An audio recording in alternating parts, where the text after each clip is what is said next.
Hello students, मैं self Dinesh Kumar Yadav. और देखिए लास्ट वीडियो में हमने डिस्कस किया था क्वेश्चन नंबर 1.20। इस वीडियो में हम करने वाले हैं क्वेश्चन नंबर 1.21 और इस एक्सरसाइज को हम कंप्लीट करेंगे इस वीडियो में। सो देखिए the 1.21 the conducting sphere of radius 10 centimetre has a unknown charge. कि हमारे पास एक स्फीयर दिया हुआ है जो कि कंडक्टिंग स्फीयर है जिसकी रेडियस दी हुई है 10 सेंटीमीटर। सो रेडियस दी हुई है, radius that is small r is equals to 10 centimetre. Okay, मतलब ये हो गया 0.1 मीटर। तो ये हमें रेडियस दी हुई है। अच्छा, इसके बाद if the electric field 20 centimetre from the centre of the sphere is 1.5 into 10⁻³ Newton पर कूलम। की जो इलेक्ट्रिक फील्ड है, ठीक है, कितनी डिस्टेंस की दूरी पे 20 centimetre from the centre of sphere. की एक स्फीयर से 20 सेंटीमीटर की डिस्टेंस के ऊपर इलेक्ट्रिक फील्ड यहाँ पर दी हुई है। So the electric field is minus 1.5 into 10⁻³ Newton पर कूलम। देखिए माइनस साइन क्यों लगाया, because and points radially inward. कि ये जो इलेक्ट्रिक फील्ड है ये रेडियली इनवर्ड है, ठीक है। इनवर्ड मतलब अंदर की तरफ है, कि इसकी डायरेक्शन इनवर्ड है। तो एक पॉजिटिव चार्ज के कारण इलेक्ट्रिक फील्ड होती है आउटवर्ड और एक नेगेटिव चार्ज के कारण इलेक्ट्रिक फील्ड इंटेंसिटी होती है इनवर्ड। तो इनवर्ड है मतलब चार्ज कैसा है, नेगेटिव है। So the electric field will be also negative, minus 1.5 into 10⁻³ Newton पर कूलम। ओके, अच्छा अब देखिए यहाँ पर ये जो डिस्टेंस दी हुई है जिस पॉइंट के ऊपर हमें इलेक्ट्रिक फील्ड बताई हुई है। So the distance of point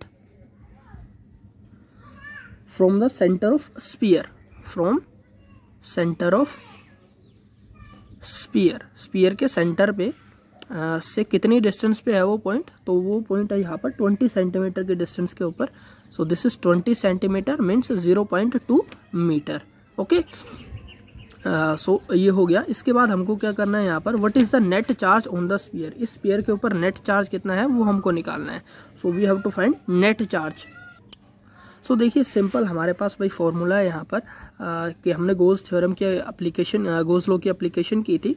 और एक कंडक्टिंग स्फीयर है, तो स्फीयर के आसपास अगर हमको इलेक्ट्रिक फील्ड इंटेंसिटी निकालनी है तो हमारे पास फॉर्मूला है that we know that E is equals to electric field is equals to Q divided by 4πε0 into R²।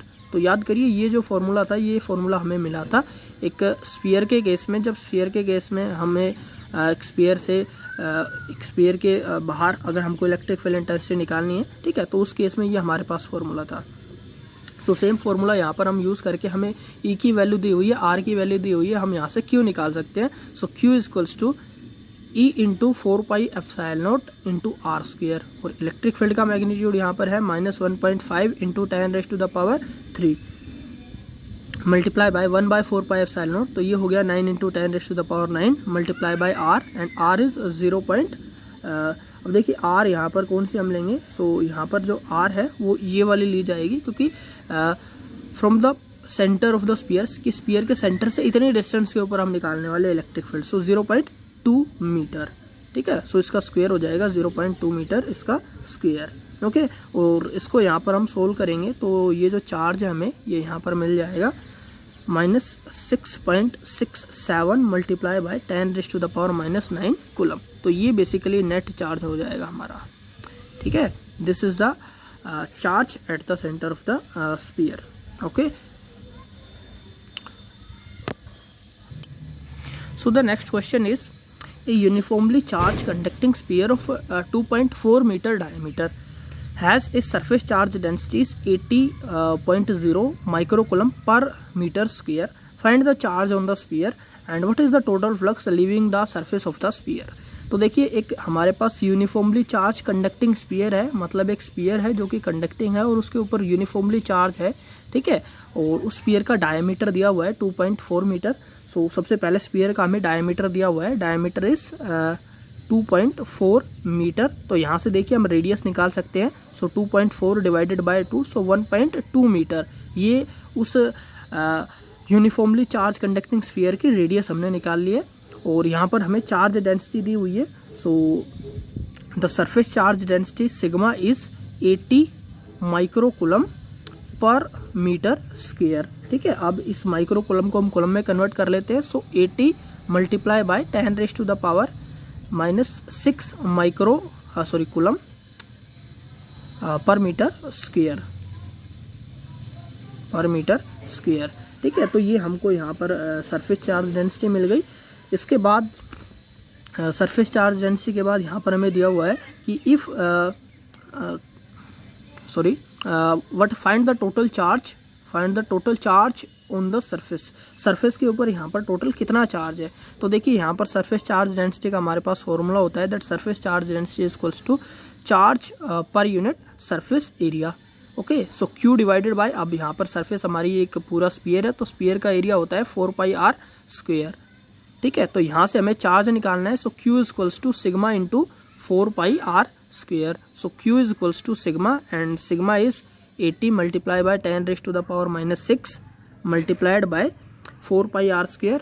सो ये वैल्यू पुट करेंगे। So 4 multiply by 22/7 into r² and r is 1.2। So 1.2 का square, और यहाँ से हम charge निकालेंगे। So the charge will be 1.45 into 10⁻⁻³ coulomb. ठीक है, तो ये अमाउंट ऑफ चार्ज जो है यह हमें मिल जाएगा कि इतना चार्ज उस कंडक्टिंग स्फीयर के सरफेस के ऊपर है। ठीक है, और ये चार्ज यूनिफॉर्मली डिस्ट्रीब्यूट हुआ है। अच्छा, इसके बाद what is the total flux living the surface of the sphere. Net flux निकालना है, तो यहाँ पर हम नेट फ्लक्स भी निकाल सकते हैं। सिंपल हम गोस थ्योरम का यूज करेंगे। सो जो इलेक्ट्रिक फ्लक्स है, इलेक्ट्रिक फ्लक्स वो कितना हो जाएगा, phi equals to Q divided by epsilon naught, और चार्ज हमें दिया हुआ है यहाँ पर हमने निकाला है 1.45 multiply by 10⁻³ divided by epsilon not की वैल्यू है यहाँ पर 8.85 इंटू 10⁻12, और यहाँ से जो हमारा फ्लक्स है ये हमें मिल जाएगा which will be 1.6 into 10⁻8 newton metre square per coulomb. ठीक है, तो इस तरीके से यहाँ पर हमने फ्लक्स निकाल लिया और हमने चार्ज भी निकाल लिया। Now move forward to the next question.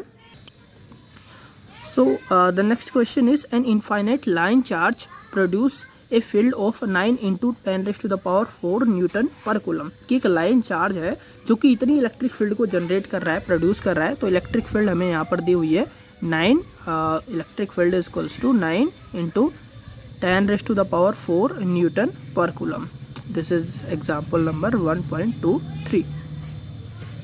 सो ये हमें इलेक्ट्रिक फील्ड दी हुई है at a distance of 2 centimetre, और कितनी डिस्टेंस पर दी हुई है, 2 centimetre. So R is 2 centimetre which means इसको मीटर में हमको कन्वर्ट करना पड़ेगा। So 2 into 10⁻⁻² metre. ठीक है, और क्या निकालना है यहाँ पर हमको, सो यहाँ पर हमें निकालना है calculate the linear charge density. So हमको लैम्डा निकालना है। लीनियर चार्ज डेंसिटी कितनी होगी, तो देखिए एक लाइन चार्ज के केस में हमने इलेक्ट्रिक फील्ड इंटेंसिटी निकाली थी और हमें फॉर्मूला मिला था कि lambda divided by 2πε0 into r। Okay, so ये हमारा फॉर्मूला था। यहाँ से अगर हमको लैम्डा निकालना है, so lambda is equals to electric field into 2πε0 into r। So यहाँ से हम लैम्डा निकाल लेंगे। सो इलेक्ट्रिक फील्ड हमें दी हुई है 9 इंटू 10⁻⁴ मल्टीप्लाई बाय 2πε0। सो इसकी यहाँ पर हम वैल्यू पुट करेंगे।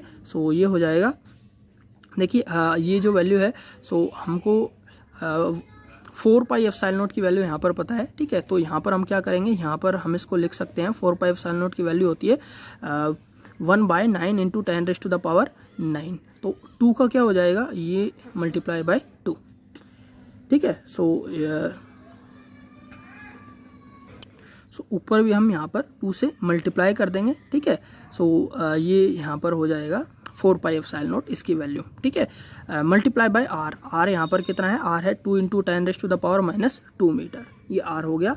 और ये जो सारी वैल्यूज है यहाँ पर इनको हम यहाँ पर पुट कर दिया हमने, और इनको जब हम सोल्व करेंगे तो हमारा यहाँ पर आंसर आएगा 10⁻⁷ कूलम पर मीटर। ठीक है, और ये हो जाएगी हमारी linear charge density. Okay, so last question है हमारा 1.24। 2 large thin metal plates are parallel and close to each other on their inner faces the plate have surface charge density of opposite sign and of magnitude 17 into 10 raised to the power minus 22 coulomb पर metre square. So देखिए क्या है यहाँ पर, इस case में हमको surface charge density दी हुई है और दो हमारे पास थिन मेटल प्लेट है, दोनों एक दूसरे के पैरेलल में रखी हुई है और इस तरीके से रखी हुई कि जो उनके अंदर इनर के जो फेस है, ठीक है, यहाँ पर उनके पास जो उनकी चार्ज डेंसिटी है वो इक्वल है और अपोजिट है, ठीक है, मैग्नीट्यूड में इक्वल है बट अपोजिट है। तो इस केस में हमको इलेक्ट्रिक फील्ड इंटेंसिटी निकालना है in the outer region of first plate, in the outer region of second plate and between the plates. So देखिए क्या है यहाँ पर, so suppose this is the first plate and this is the second plate, ठीक है, ये हमारी first plate है, ये हमारी सेकंड प्लेट है और इस पे जो चार्ज डेंसिटी है वो मान लेते हैं प्लस सिग्मा है, इसकी चार्ज डेंसिटी माइनस सिग्मा है। तो यहाँ पर हमको इलेक्ट्रिक फील्ड इंटेंसिटी निकालनी है, एक तो इस रीजन में, एक इस रीजन में और एक इस रीजन में। सो इलेक्ट्रिक फील्ड इंटेंसिटी यहाँ पर, ठीक है, जो हमारी फर्स्ट प्लेट है उसके आउटर साइड में, सेकंड प्लेट के आउटर साइड में और बिटवीन द प्लेट्स इनके बीच में, ठीक है। तो ये है हमारा ए, बी और सी, यहाँ पर हमको इलेक्ट्रिक फील्ड इंटेंसिटी निकालनी है। तो देखिए किसी भी पॉइंट पर अगर आप इलेक्ट्रिक फील्ड इंटेंसिटी निकालोगे तो देखिए इस पर पॉजिटिव चार्ज और पॉजिटिव चार्ज के कारण इलेक्ट्रिक फील्ड इंटेंसिटी होती है आउटवर्ड, बाहर की तरफ। वहीं अगर इस प्लेट के कारण बात करें तो इस प्लेट पर नेगेटिव चार्ज है और नेगेटिव चार्ज के कारण इस पॉइंट पर इलेक्ट्रिक फील्ड इंटेंसिटी की डायरेक्शन होगी इनवर्ड, अंदर की तरफ, ठीक है। अब दोनों इलेक्ट्रिक फील्ड इंटेंसिटी यहाँ पर सेम होगी क्योंकि इलेक्ट्रिक फील्ड होती है यहाँ पर sigma divided by epsilon not. तो दोनों इलेक्ट्रिक फील्ड इंटेंसिटी सेम होगी, तो ये भी sigma bye epsilon not minus ये भी sigma divided by epsilon not, तो नेट इलेक्ट्रिक फील्ड हो जाएगी यहाँ पर 0, ठीक है। सिमिलर केस यहाँ पर होगा, नेगेटिव चार्ज के कारण electric field intensity away from the charge और पॉजिटिव प्लेट के कारण electric field intensity towards the charge, sorry उल्टा लिख दिया मैंने, नेगेटिव चार्ज के कारण टुवर्ड्स द चार्ज और पॉजिटिव चार्ज के कारण अवे फ्रॉम द चार्ज। तो नेट इलेक्ट्रिक फील्ड इंटेंसिटी यहाँ पर भी कितनी आ जाएगी, 0 आ जाएगी। वहीं पर यहाँ पर हम बात करें तो इस केस में देखिए sorry sigma divided by 2 epsilon not होता है, ठीक है। सो इस केस में भी 0 हो जाएगी, फर्स्ट रीजन में भी और थर्ड रीजन में भी यहाँ पर 0 हो जाएगी। और बात करें बिटवीन द प्लेट्स तो यहाँ पर किसी भी पॉइंट के ऊपर अगर पॉजिटिव चार्ज के कारण बात करें तो इलेक्ट्रिक फील्ड इंटेंसिटी की डायरेक्शन होगी अवे फ्रॉम द चार्ज, ठीक है, और नेगेटिव के कारण बात करें तो ये होगी टुवर्ड्स द चार्ज। तो देखिए दोनों इलेक्ट्रिक फील्ड इंटेंसिटी है, दोनों की डायरेक्शन सेम है, तो मतलब क्या होगी, sigma divided by 2 epsilon naught plus sigma divided by 2 epsilon not. तो ये हो गया sigma divided by epsilon naught, ठीक है। और यहाँ से इलेक्ट्रिक फील्ड इंटेंसिटी हम निकाल लेंगे। सो सिग्मा की वैल्यू यहाँ पर हमको दी हुई है, एप्सिलॉन नॉट की वैल्यू हमको पता है और यहाँ से हम इलेक्ट्रिक फील्ड इंटेंसिटी निकाल सकते हैं। ओके, सो देखिए ये हमने फर्स्ट प्लेट मानी है जिसकी चार्ज डेंसिटी हमने प्लस सिग्मा मान ली, सेकंड प्लेट जिसकी चार्ज डेंसिटी माइनस सिग्मा, और ये हमारे 3 रीजन है, फर्स्ट सेकंड थर्ड, इनके बीच में हमको इलेक्ट्रिक फील्ड इंटेंसिटी निकालनी है। सो सिग्मा की वैल्यू सबसे पहले हमको दी हुई है 17 into 10 raised to the power minus 12 coulomb पर मीटर स्क्वायर, और फर्स्ट रीजन के अंदर इलेक्ट्रिक फील्ड इंटेंसिटी 0 हो जाएगी यहाँ पर। Similarly in the outer region of second plate is electric field intensity 0, third region में भी 0 और सेकंड रीजन में इलेक्ट्रिक फील्ड इंटेंसिटी हो जाएगी sigma divided by epsilon naught, ठीक है। ये कैसे आई, ये हो गई यहाँ पर E equals to sigma divided by 2 epsilon naught plus sigma divided by 2 epsilon naught, ठीक है, और ये sigma divided by epsilon naught आएगा। So E equals to sigma divided by epsilon naught, sigma की वैल्यू हमको दी हुई है और एप्सिलॉन नॉट की वैल्यू हमको पता है, तो यहाँ से हम सोल्व करके इलेक्ट्रिक फील्ड इंटेंसिटी का मैग्नीट्यूड निकाल सकते हैं। Okay, so that is all for today and thank you for watching this video.